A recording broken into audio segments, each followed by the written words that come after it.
राजीव गांधी आणि काँग्रेसचा निवडणुकीत पराभव झाला, भारताने आघाड्यांचं सरकारच्या कालखंडात प्रवेश केला, त्यामुळे येणारी अस्थिरता, पुन्हा डाव्या विचारांकडे मागे जाणे, मागचा हँगओव्हर मी नाव दिले त्याला समाजवादी हँगओव्हर, तोच पुढे चालू राहणे, राजीव गांधींनी घेतलेले सुधारणा कार्यक्रम अनेक ते ठप्प थांबून गेले, बॅक टू स्क्वेअर वन, कोलमडायची वेळ येईपर्यंत.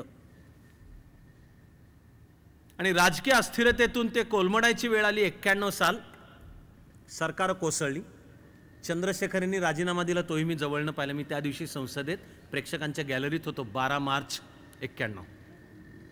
आणि मग निवडणुका, त्या ऐन निवडणुकांच्या प्रक्रियेच्या काळात राजीव गांधींची हत्या 21 मे 91 रात्री 9:50 श्रीपेरांबुदूरला. देश एका अत्यंत काळजीच्या अस्थिर कालखंडातनं चालला होता. पण रोजच्या जीवनात आपल्याला जे कळत नाही असं पडद्यामागचं प्रचंड मोठं संकट तिथे उलगडत होतं, ते म्हणजे आपला देश दिवाळखोर होण्याच्या उंबरठ्यावर होता.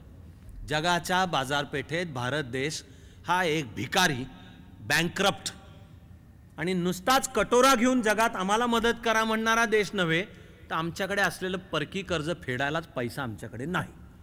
जुलै 91 मध्ये एक वेळ भारतावर अशी होती की 1 ऑगस्ट 91ला जो परकी कर्जाचा हप्त्यावरचं व्याज, तुम्ही मूळ मुद्दल तर सोडाच, व्याज, तर भारताला जर आंतरराष्ट्रीय बाजारपेठेमध्ये पत गमावायची नसेल, जर दिवाळखोर राष्ट्र म्हणून जाहीर व्हायचं नसेल, तर अरे बाबा मूळ मुद्दल नाही देता येते, निदान व्याज द्या, म्हणजे तुम्ही देश म्हणून नॉन परफॉर्मिंग ॲसेट होणार नाही, NPA, की हे परकी कर्ज एवढं आहे, आमच्यापाशी आत्ता त्याचं मूळ मुद्दलाचा हप्ता द्यायला नाही आहे, पण आम्ही व्याज देऊन ठेवतोय त्याच्यावरचं, म्हणजे निदान बँकरप्ट, दिवाळखोर नाही, ते पण नव्हतं भारताकडे.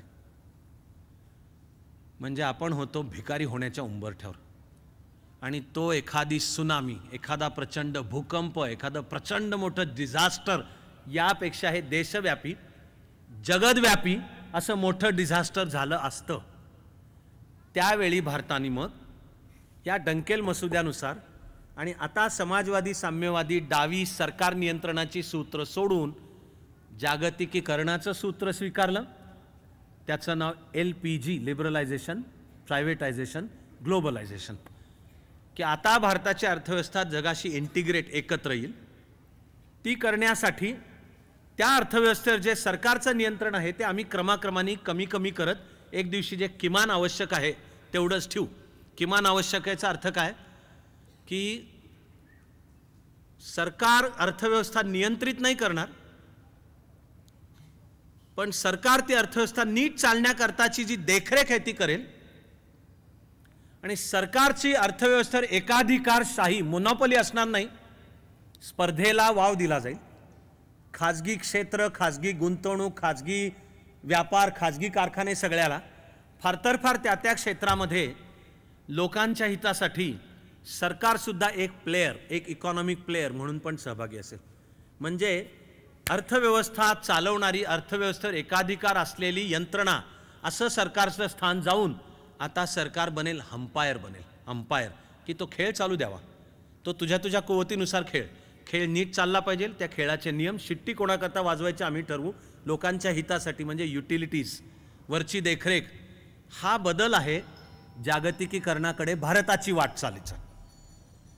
तो पंतप्रधान नरसिंह राव, त्यांनी उचललेले अर्थमंत्री डॉक्टर मनमोहन सिंग आणि एक दुसरे अर्थतज्ञ मॉन्टेक अहलुवालिया यांनी मिळून 91 सालानंतर भारताला या LPGच्या रस्त्यावर आणून ठेवलं. त्याच्यानंतरच्या 25 वर्षात भारताने अतिशय वेगाने प्रगती केली, हे कोणीही नाकारू शकणार नाही. 1991च्या आधीच्या 40-45 वर्षांच्या समाजवादी धोरणांच्या काळात जेवढं दारिद्र्य दूर झालं नसेल, त्याच्यापेक्षा कैक पटींनी जास्ती गेल्या 25 वर्षात पण झालंय. अजून करण्याची वाटचाल खूप मोठी आहे, पण हा आर्थिक धोरणांचा हा आशावादी संदेश, हा भारत एक अधिक कार्यक्षम देश होणे, त्याच्यावरचं सरकारचं नियंत्रण म्हणजे जे गळा आवळून ठेवला आहे ते सोडणे, खाजगी उद्यमशीलता तिला चालना, खाजगी उद्योगांना चालना, आणि जागतिक पातळीला सुद्धा भारत एक कार्यक्षम कॉम्पिटिटिव्ह देश बनू शकेल. सगळं जगाच्या पातळीला आणि भारताच्या पातळीलाही त्या 91च्या सुमाराला आपल्याला घडताना दिसेल.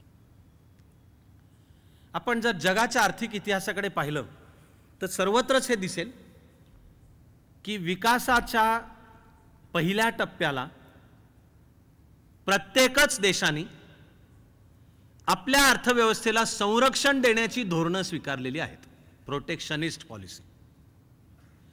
आणि आपल्या अर्थव्यवस्थेभोवती संरक्षणाच्या धोरणांची तटबंदी उभी करून अशी वेळ की आता आमची अर्थव्यवस्था सशक्त झाली आहे, ग्लोबली कॉम्पिटिटिव्ह जागतिक पातळीला स्पर्धा करू शकेल अशी झाली आहे, आता खुली करतो आणि मुक्त व्यापाराचं सूत्र स्वीकारतो, कारण आता आम्ही जगाशी स्पर्धा करू शकणार आहोत, आम्ही जगाची अर्थव्यवस्था डॉमिनेट, आम्ही प्रभुत्व पण ठेवू शकणार आहोत, अशी केली. असं ब्रिटनचं सांगता येईल, अमेरिकेचं सांगता येईल. जपानचा आर्थिक इतिहास हा तर ह्याचं आदर्श उदाहरण आहे. 1869च्या मेजी रेस्टोरेशन असं ओळखल्या जाणारी क्रांती, इथपासून 1905 पर्यंत जपाननी स्वतःच्या अर्थव्यवस्थेला संरक्षण दिलं. आधी देशांतर्गत अर्थव्यवस्था बळकट केली आणि 1905 नंतर जेव्हा एका पिढीच्या अंतरात आता आपण औद्योगिकरण झालंय, विकसित देश आहोत, आता जगात कॉम्पीट करू शकतो, मग जपानने जगावर दबाव आणणं पण चालू केलं की आता जगाची बाजारपेठ आम्हाला पण खुली पाहिजे. 1869च्या आधी अमेरिका त्यावेळच्या मध्ययुगातल्या जपानवर दबाव आणत होती की तुमची बाजारपेठ आमच्याकरता खुली करा, आणि जपान नाही म्हणत होतं. एक पिढीच्या अंतरात जपानने केलेली प्रगती की आता 1905चा औद्योगिकदृष्ट्या विकसित आणि पश्चिमेतल्या विकसित देशांच्या तोडीस तोड जपान म्हणायला लागला खुलं व्यापाराचं सूत्र पाहिजे, कारण आता आम्ही डॉमिनेट करणार आहोत. भारताने दुर्दैवाची गोष्ट म्हणजे तसं केलं नाही. स्वातंत्र्यानंतरच्या विकासाच्या पहिल्या टप्प्यात संरक्षणाची धोरणं स्वीकारली इथपर्यंत ओके होतं, पण देशांतर्गत संरक्षणाची धोरणं घेताना देशांतर्गत स्पर्धेला चालना द्यायला हवी होती, ते केलं नाही. उलट समाजवादी साम्यवादी धोरणांच्या नावाखाली प्रत्यक्षामध्ये एकाधिकारालाच वाव दिला.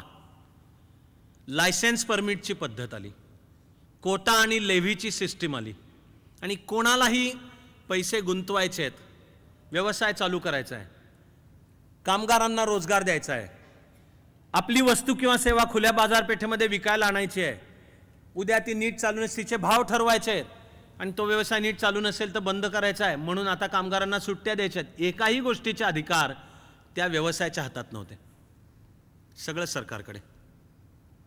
आणि देशांतर्गत स्पर्धेला नाही दिली चालना, त्यातनं निर्माण झाल्या समाजवाद साम्यवादाच्या नावाखाली एकाधिकारशाह्याच निर्माण झाल्या.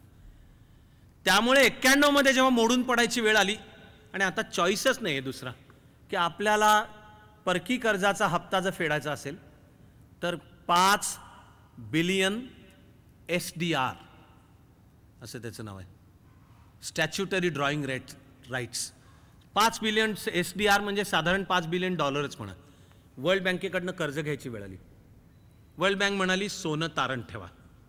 एरवी नुसती ती कागदावर एंट्री आणि सही करून चालते की हे भारताचं सोनं आहे दिल्लीतच, पण आम्ही ही सही करतो, ह्याच्यावर आता वर्ल्ड बँकेकडे आम्ही तारण ठेवलेत, मॉर्गेज. वर्ल्ड बँक म्हणली ते नाही चालायचे. टनावारी सोनं विमानात भरून प्रत्यक्ष ते वर्ल्ड बँक न्यूयॉर्क तरी किंवा लंडनमध्ये तरी नेऊन ठेवायची भारतावर वेळ आली. आणि भारताला ते परकी चलनांच्या मधलं कर्ज घेऊन आता अर्थव्यवस्था जरा सुधारायचा प्रयत्न करू, तेव्हा अंतर्गत स्पर्धेला नाही मिळाली चालना.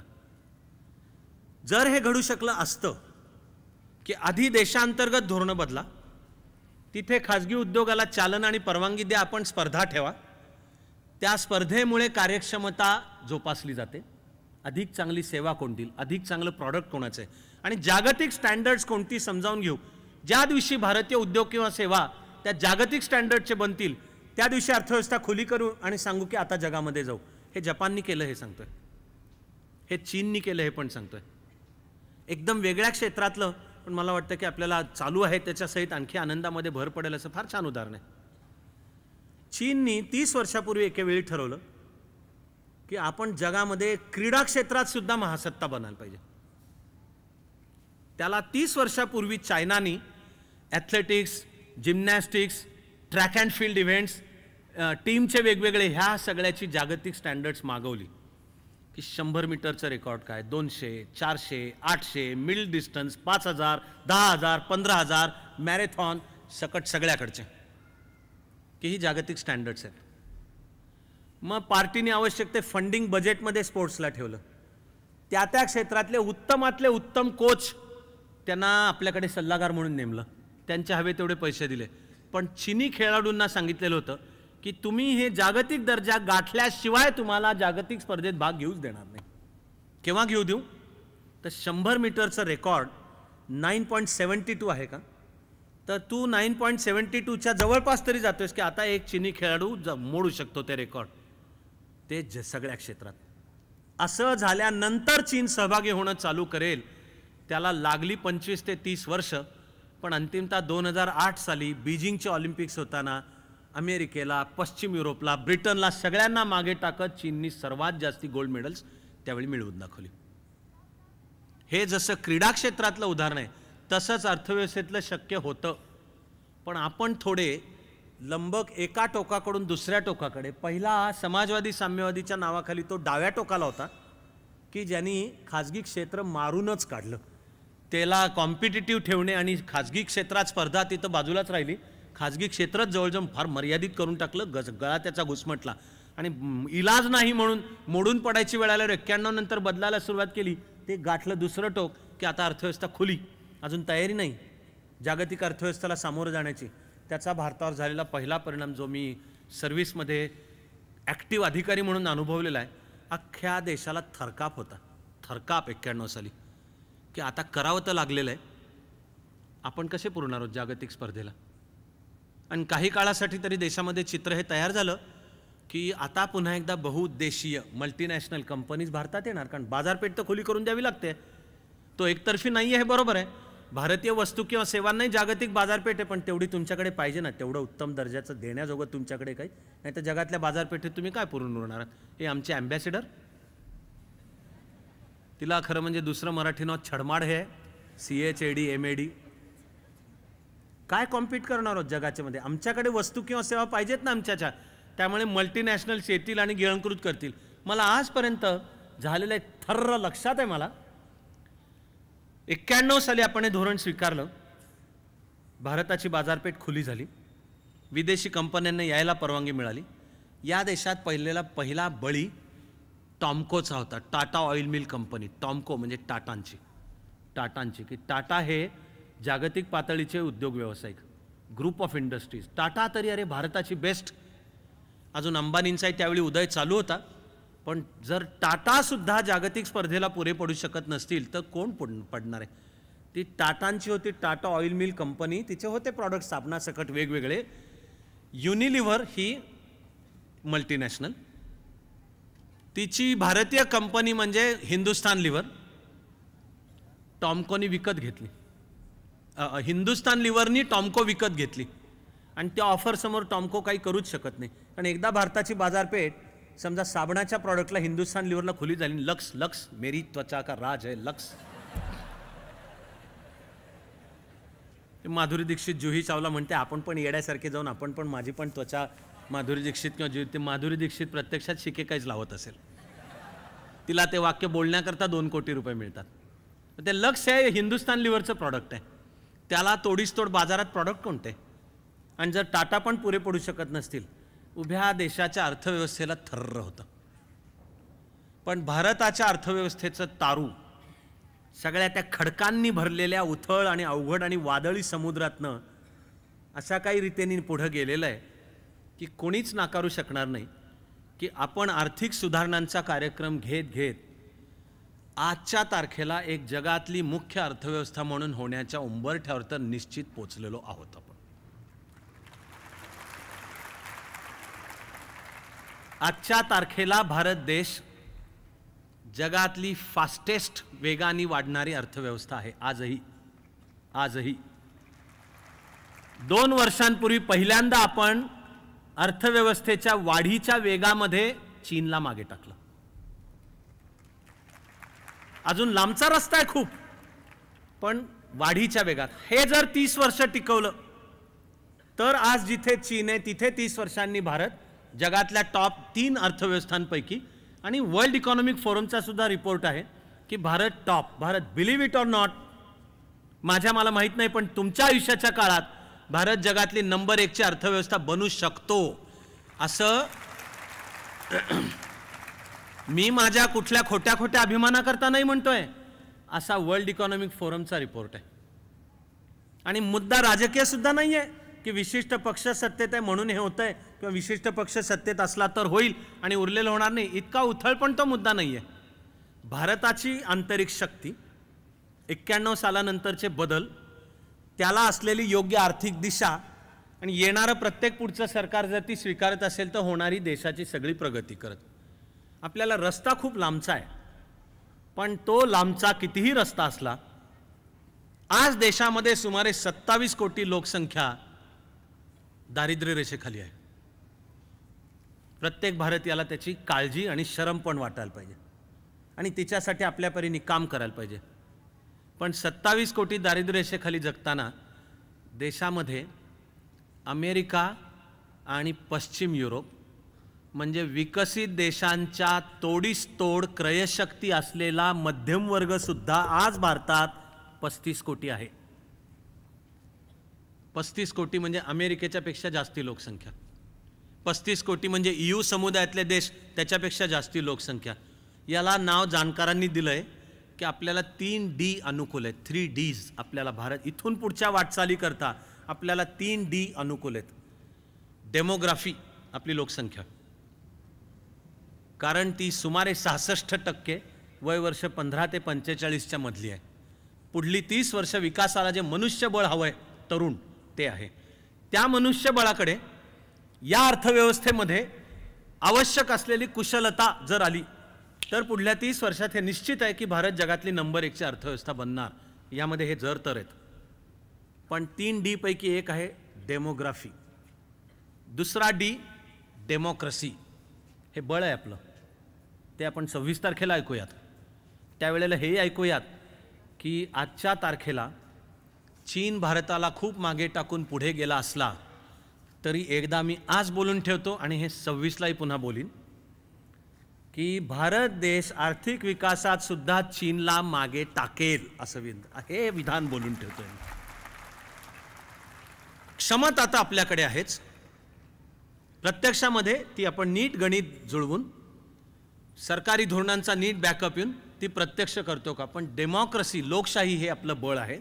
आणि तिसरं डोमेस्टिक मार्केट, स्थानिक बाजारपेठ, की आपली ह्या 130 कोटी लोकसंख्येचा भारत देश, त्याला लोकसंख्येचे गर्दी प्रदूषण आहेच समस्या, करूया दूर, करणार प्रयत्न आपण.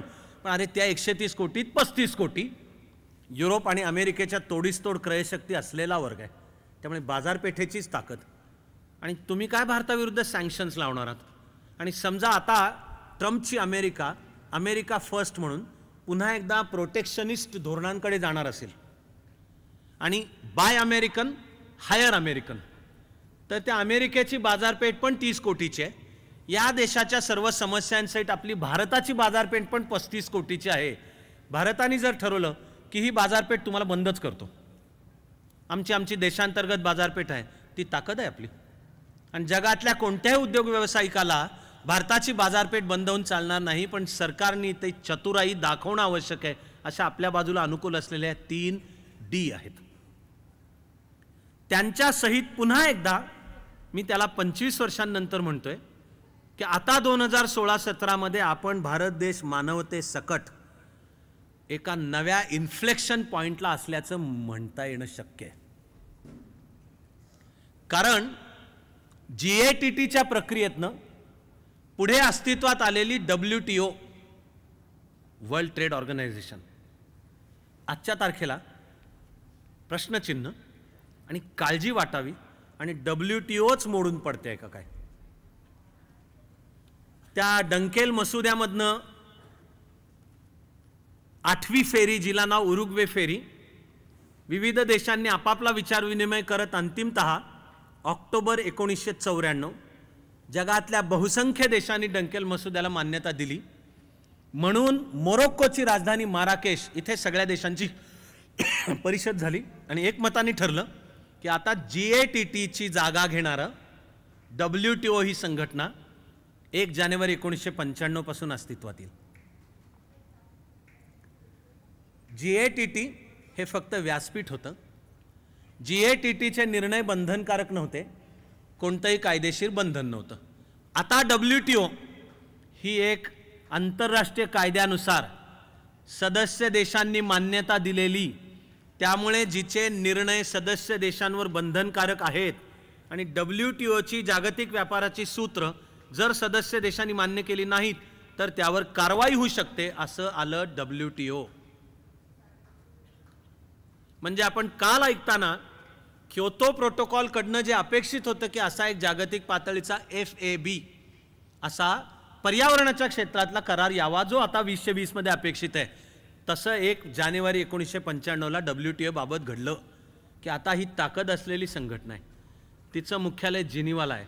दर 2 वर्षातनं एकदा तिची शिखर परिषद भरते, तिला नाव मिनिस्टेरियल कॉन्फरन्स. 95 साली पहिली जिनिवाला झाली, दुसरी सिंगापूरला झाली. सगळे विषय एकमताने क्रमाक्रमाने निर्णय होत झाले. त्यामध्ये सगळ्या जगाने इंटेलेक्च्युअल प्रॉपर्टी राईटचा कायदा, स्वामित्व हक्काचा एक समान स्वीकारावा हे ठरलं. आपापल्या देशांतर्गत अनुदानं बंद करत खुली बाजारपेठ जग होईल आणि आपापली अर्थव्यवस्था जागतिक अर्थव्यवस्थेशी इंटिग्रेट होईल हे आलं. तिसरी सियाटलला होती, पण त्यावेळपर्यंत एकूणच जागतिक पातळीच्या डाव्या संघटना, विचारवंत, पुन्हा एकदा समाजवादी डावे पाळण यांनी ते सियाटलची परिषद फिसकटवली. त्यांची वैचारिक मांडणी होती की हे जागतिकीकरण वगैरे काही नाही आहे, हे अमेरिकेचं जगावरच्या प्रभुत्वासाठीचे सगळे डावपेच आहेत, आम्हाला ते उधळून द्यायचे. सियाटलला प्रत्यक्ष परिषद होऊच नाही शकली. चौथी ठरलेली होती दोहाला. तिथे भारताने एक महत्त्वाचा प्रश्न समोर आणला. WTOची स्थापना जरी 1 जानेवारी 95 असलं तरी एकूण जगाने डंकेल मसुदा मान्य करत आपापल्या देशाची धोरणं बदलत LPGची वाटचाल 91 सालापासूनच चालू केली होती. म्हणजे जागतिकीकरणाची 10 वर्ष पूर्ण होत होती तेव्हा भारतासकट जगातल्या बहुतेक सगळ्यात सदस्य देशांनी, आता तर WTO होतं, तिची चौथी शिखर परिषद दोहा इथे होती, विविध क्षेत्रांच्या मधलं जागतिकीकरण मान्य केलं होतं. उरलेलं होतं एकच क्षेत्र, ते म्हणजे शेती. त्या शेती क्षेत्रामध्ये मात्र विकसित देश आपल्या देशातल्या शेतीला अनुदानं देत होतं. अनुदानं WTO चार्टरच्या विरुद्ध आहेत. देशांनी आपल्या एखाद्या क्षेत्राला अनुदान देणे म्हणजे पुन्हा एकदा प्रोटेक्शनिस्ट संरक्षणाचं धोरण आहे. आणि ह्या विकसित देशांनी त्यांच्या सोयीच्या मुद्द्यांवर मात्र सगळ्या सबसिड्या बंद, टॅक्सेस खाली, खुली बाजारपेठ, तुमच्या भिंतीन आमच्या वस्तू किंवा सेवेला तुमची बाजारपेठ खुली पाहिजे, पण शेती क्षेत्राला मात्र स्वतःची बाजारपेठ खुली केली नव्हती. एवढंच नाही तर आपल्या शेती क्षेत्राला संरक्षण देऊन जागतिक बाजारपेठेत तुमचं शेतीचं उत्पादन सबसिडाइज्ड कमी किमतीमध्ये येईल असं करून ठेवलं होतं.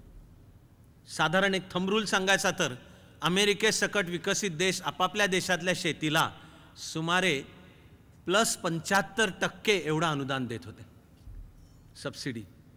आणि भारताने WTOला दिलेला अधिकृत आकडा आहे, भारतातल्या शेतीला -133%, मायनस म्हणजे निगेटिव्ह सबसिडी, म्हणजे शेतीचं शोषण आहे. म्हणजे ग्रामीण भागाकडनं शहरी भागाकडे भांडवलाचा ओघ येतोय आणि ग्रामीण भागाचं अधिकृत वाढत चाललेलं दारिद्र्य की ज्याच्या विरुद्धचं अर्थशास्त्र शरद जोशींनी मांडलं, शेतकरी संघटना पण उभी केली. मला ह्या गोष्टीचा आनंद आहे की मी त्यात चळवळीतला शेतकऱ्याचे प्रश्न घेऊन रस्त्यावर आलेला, रस्ता रोको केलेला, तुरुंगात पण गेलेला कार्यकर्ता आहे. ते शरद जोशी शेतीचं अर्थशास्त्र सांगत होते. ते अर्थशास्त्र तेव्हा पण मोलाचं होतं, ते आज पण मोलाचं आहे. कारण चौथ्या परिषदेमध्ये भारताने मुद्दा मांडला की आता 10 वर्षामध्ये विकसित देशांच्या सोयीच्या मुद्द्यांवर लेखो जागतिकीकरण स्वीकारून झालं. तुमच्या जिथे सोयीचं आहे तिथे तुम्ही घेणार, म्हणजे heads I win tail you lose, तो ये नाही चलेगा. आणि भारताने पाय रोवून विरोध केला की आता विकसित देश शेतीची अनुदानं जोपर्यंत बंद करत नाहीत तोपर्यंत काय आम्ही काही WTOचं पुढचं कामकाज होऊच देणार नाही. त्याचं नाव दोहा फेरी. ती जे 2001 सालापासून अडकून पडली आहे ती तशीच अडकून पडली आहे. आणि दोहा फेरी काही निकालाला येणे तर राहिलं दूर. 2008 मध्ये हे जे सब प्राईम क्रायसिस उभं राहिलं त्यांनी आधी अमेरिकेची आणि नंतर सगळ्या जगाचीच अर्थव्यवस्था कोलमडण्याच्या उंबरठ्यावर आली. ते जगासमोरचं एक मोठं संकट आज आपण त्यातनं कदाचित तरलो म्हणण्याच्या उंबरठ्यावर आहोत, पण अर्थशास्त्रातले जाणकार सांगतात की WTOच्या अस्तित्वालाच धोका आहे. WTOचं ऐतिहासिक स्थान संपल्यात जमा आहे. जागतिक व्यापार आणि जागतिकीकरणाचं सूत्रसंचालन नीट होणे हे इतकं आता मोडकळीला आलंय की पहिल्यांदा वेगवेगळे देश आपल्या प्रादेशिक व्यापार संघटना करू म्हणताय आता. त्यामुळे BRICS, Shanghai cooperation organisation, trans Pacific, trans Atlantic, NAFTA, SAFTA, ASEAN, म्हणजे जागतिक व्यापार नाही होत आहे. त्याचं सूत्र WTO मोडकळीला येत आहे. मग आपापले हितसंबंध कॉमन असलेले गट एकत्र येऊन म्हणतात की आम्ही ते करू. ते मोडकळीला येणं जणू अपुरं वाटावं असा मोलाचं संकट ह्या सबप्राईम क्रायसिसने आणलं. 1929 नंतरचं जगासमोरचं सर्वात मोठं आर्थिक संकट आहे. 1929च्या महामंदीनी हिटलरच्या उदयाला अनुकूल पार्श्वभूमी तयार केली. महामंदी सुरू 1929 साली झाली. जर्मनीची अर्थव्यवस्था पण कोसळली आणि त्यामुळे जर्मनीमधला लोकशाहीचा प्रयोग पण कोसळला आणि हिटलरचा उदय झाला. त्या प्रोसेसला 10 वर्ष लागली. निवडणूक हिटलर जिंकून आला 1933 मध्ये. आता पुन्हा एकदा जागतिकीकरणाची सूत्र फसतायत. त्यामुळे तो देश पुन्हा एकदा आपल्या अर्थव्यवस्थेभोवती संरक्षणाची तटबंदी उभी करून पुन्हा त्या तटबंदी आडच्या तोफा आपल्या देशावर कोणतरी जणू दुसरा चाल करून येतोय असं होतं, असं मानायला आज जागा आहे. ब्रिटनला जेव्हा आज वाटतं की EU मधून बाहेर पडू, ब्रेक्झिट, कारण पुन्हा संरक्षणाची तटबंदी उभी करायला पाहिजे. त्यामुळे ब्रिटनचे 4 घटक जे राष्ट्र आहेत त्यांचं पण आपसामध्ये ताणतणाव चालू होतं की आता जर EU मधनं बाहेर पडलेला ब्रिटन, मग स्कॉटलंडला वाटतं की या एकत्र UK मध्ये आमचं शोषण होणार आहे. आणि असलेल्या EU मध्ये सबप्राईम क्रायसिसचे युरोपवरचे परिणाम, त्याचं नाव सॉव्हरीन डेट क्रायसिस. त्यामधनं 5 देश तर आधी कोलमडायलाच आले. त्यांना म्हणलं जातं pigs. Portugal, Iceland, Greece, Italy, म्हणजे मध्ये इटली राहिलं. पोर्तुगाल, इटली, आइसलंड, ग्रीस आणि स्पेन हे देश कोलमडून पडायची वेळ आली. जर्मनीची मध्यस्थी, फ्रान्सची, युरोपियन सेंट्रल बँकेची, त्यांचा लडखडवत वाचवण्याचा प्रयत्न चालू आहे. आता ब्रेक्झिट बाहेर. मग ग्रीस म्हणतं आम्ही कशाला सदस्य थांबू, मग ग्रेक्झिटचं बोलणं चालू राहतं. आजच्या तारखेला इटलीची अर्थव्यवस्था धोक्यात आहे. इटलीव की आता इटली पण म्हणजे EUचा प्रयोग पण कोलमडून पडेल. आणि ट्रम्प आता तर परवापासून सांगणंच चालू केलं, America first, buy American, hire American. म्हणजे आता जगामध्ये जागतिकीकरणाची बाजू मांडतात भारत आणि चीन. आणि ज्यांना आजपर्यंत जागतिकीकरणाचा फायदा झाला ते मात्र म्हणतात नको नको नको, आता आम्ही पूल सगळे बांधलेले आम्ही वर उचलणार आहोत, तटबंद्या पुन्हा बंद करणार आहोत. म्हणजे विकसित देशांचं पुन्हा एकदा सूत्र, heads I win, tells you lose. ते जेव्हा पॉवरफुल होते तेव्हा त्यांनी जग काबीज करत, बाजारपेठा मोडून काढत, कच्च्या मालाचा हमखास पुरवठा आणि त्यांच्या पक्क्या मालाची बाजारपेठ म्हणून भारतासकटच्या जगाचं शोषण पण केलं. चीन सकट भारत आता तो खेळ शिकला आणि तज्ञ होऊन आपण त्याच्यावर मात करून जागतिक बाजारपेठा पण आपण काबीज करू शकतो हे आलं. आता ते विकसित देश पुन्हा म्हणायला लागले नाही संरक्षणाचीच धोरणं पाहिजेत, पण ती यशस्वी होणार नाहीत. आणि इथून पुढच्या जगामध्ये भारत आणि चीन हे जगाच्या विकासाची इंजिन्स असणारच आहेत. तेव्हा WTO हा फार्म सबसिडीचा विषय, आव्हानं आपल्या समोरची संपलेली नाहीत. पर्यावरण हे तर सगळ्यात मोठं आव्हान आहे. आज जागतिकीकरणासमोरच प्रश्नचिन्ह आहे. तरी सुद्धा आपल्या आर्थिक विकासाचा रस्ता दिसताना दिसतो, तो उज्ज्वल दिसतो. अर्थातच आपलं सर्वांचं काम त्या उज्ज्वल भवितव्यासाठी आम्ही पण आमचा खारीचा वाटा देऊ हा निश्चय मनात ठेवणे आणि आता त्या निश्चयासाठी एका सुरामध्ये प्रार्थना करणे.